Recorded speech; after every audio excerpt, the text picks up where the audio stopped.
In this video, we will demonstrate how to explain code using the AI assistant in JetBrains Rider. To start, I have a class open with a function named LevenshteinDistance. Let's say we want to understand what this function does.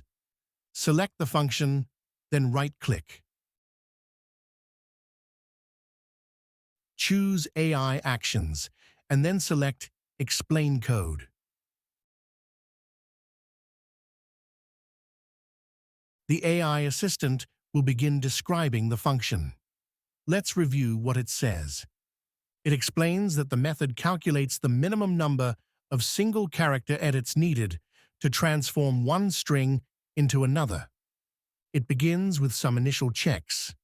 If one string is empty, the method simply returns the length of the other string, representing the number of edits required to build it. Next, it sets up a matrix sized to fit both strings, plus an extra row and column.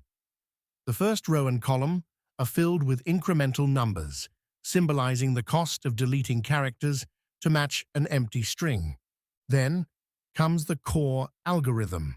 It iterates through each character of the source and target strings, computing the minimum cost at every step by considering three possibilities: deleting a character, inserting a character, or substituting one character for another.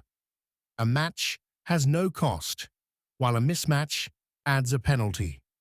Finally, the method returns the value in the bottom right cell of the matrix, which holds the total minimum edit distance.